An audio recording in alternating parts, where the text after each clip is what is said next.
ጠቅላይ ሚኒስትር ዶክተር አብይ አህመድ በተገኙበት የስታቲስቲክስ ልማትና የመረጃ ሉዓላዊነት ጉባኤ እየተካሄደ ይገኛል።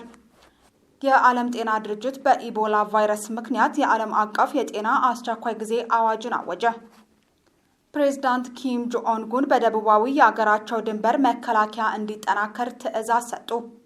በምንመለከተው ሌላ መረጃ በሲንጋፖር የጋብቻና የልጅ መውለድ ፍላጎት በከፍተኛ ሁኔታ ማሽቆልቆሉ ተገለጸ። ሰላም ጤና ይስጥልን። ከጊቤ ሚዲያ ለሰዓቱ የመራረጥንላችሁን መረጃዎች እነሆ በዝርዝር። ከመረጃዎቹ ጋር ነቢያት ሙላት አብሬያችሁ ቆያለሁ። ጠቅላይ ሚኒስትር ዶክተር አብይ አህመድ በተገኙበት የስታቲስቲክስ ልማትና የመረጃ ሉዓላዊነት ጉባኤ እየተካሄደ ይገኛል። ጠቅላይ ሚኒስትር ዶክተር አብይ አህመድ በተገኙበት በኢትዮጵያ የስታቲስቲክስ ልማትና የመረጃ ሉዓላዊነት ላይ ያተኮረ ጉባኤ እየተካሄደ ነው። የመረጃ ሉዓላዊነት ለፖሊሲ ነጻነት በሚል መሪ ሀሳብ በተዘጋጀው ሀገራዊ ጉባኤ ላይ ኢትዮጵያ በዘርፉ ያስመዘገበችውን ስኬትና የወደፊት አቅጣጫዎች በጥልቀት ይዳሰሳሉ ተብሏል። የጠቅላይ ሚኒስትር ጽሕፈት ቤት እንዳስታወቀው ኢትዮጵያ የልማት ትልሞቿን እንዲሁም ስኬቶቿን በመረጃና በአሃዛዊ ማስረጃ መሰነድ ከጀመረች ሰነባብታለች።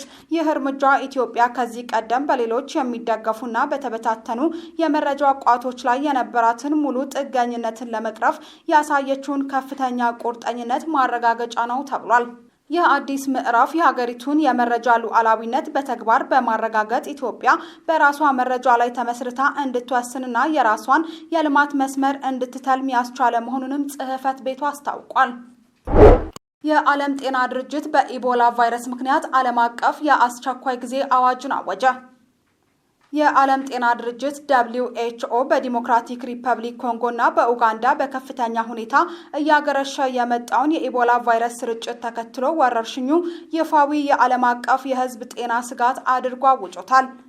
የድርጅቱ ዋና ዳይሬክተር ዶክተር ቴዎድሮስ አድሃኑ በማህበራዊ ትስስር ገጻቸው ባስተላለፉት መረጃ እስካሁን ባለው ጊዜ ውስጥ በቫይረሱ ሳቢያ የ88 ሰዎች ሕይወት ማለፉን 300 ያህል ሰዎች ደግሞ በበሽታው መያዛቸውን አረጋግጠዋል።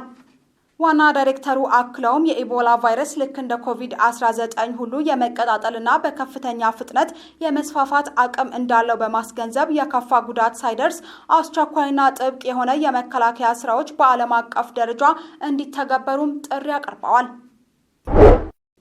ፕሬዝዳንት ኪም ጆንግ ኡን በደቡባዊ የሀገራቸው ክፍል መከላከያ እንዲጠናከር ትዕዛዝ ሰጡ። በሰሜን ኮሪያ የተለያዩ እዞች ከተውጣጡ ወታደራዊ ኃላፊዎች ጋር ስለ ዝግጅቱ መምከራቸው ተሰምቷል። ከእዝና ብርጋዴር ጀነራል ጋር የተወያዩት ኪም በደቡባዊ የሰሜን ኮሪያ ክፍል ያለው ድንበር ላይ ዝግጅት እንዲደረግ ማሳሰባቸውን ለደቡብ ኮሪያ ፖለቲከኞች አዲስ ወታደራዊ ስጋት ጋርጦባቸዋል።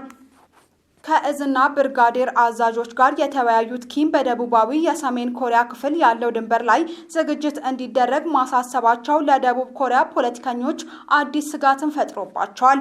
ሊቀሰቀስ የሚችልን ማንኛውም ጦርነት ለመቀልበስ የጦሩን ትጥቅ ማዘመን፣ ቁልፍ እዞችን ማጠናከርና መሰል ዝግጅቶችም እንዲደረጉ ጥሪ ቀርቧል። በደቡብ ኮሪያና አሜሪካ መካከል ያለው ወታደራዊ ትስስር ስጋት የሆነባቸው ኪም በተለያየ ጊዜ የሚፈጸምብንን ወታደራዊ ትንኮሳ መመከት አለብን የሚል እምነት አላቸውም ተብሏል። በፒዮንግዮንግና ሲኦል መካከል ያለው ወታደራዊ ውጥረት መልኩን እየለወጠ መምጣቱን የሚጠቁም ትዕዛዝ ሆኖም ተመዝግቧል። ኪም ጆንግ ኡን አዳዲስ የጦር መሳሪያ ስርዓቶችን ወደ ውጊያ አውድ እንዲገቡ ተደጋጋሚ ማሳሰቢያ መስጠታቸው አይዘነጋም። በመጨረሻም በምንመለከተው መረጃ በሲንጋፖር የጋብቻና የልጅ መውለድ ፍላጎት በከፍተኛ ሁኔታ ማሽቆልቆሉ ተገለጸ። በሲንጋፖር የወሊድ ምጣኔ በከፍተኛ ደረጃ እየቀነሰ ባለበት በአሁኑ ወቅት ወደ 40% የሚጠጉ ወጣቶች ጋብቻ ለመፈጸም ፍላጎት እንደሌላቸው አንድ አዲስ ጥናት አመላክቷል። ለዚህም ዋነኛ ምክንያቶቹ የኑሮ ውድነትና ራስን ለትዳር ዝግጁ አለማድረግ መሆናቸውም ተገልጿል። ከጊቤ ሚዲያ የመራረጥንላችሁ መረጃዎች እነዚህ ነበሩ። መረጃዎቹን ሳደርሳችሁ ነቢያት ሙላት አብሬያችሁ ቆይቻለሁ። ጊቤ ሚዲያ ለተሻለ ነገ እንሰራለን።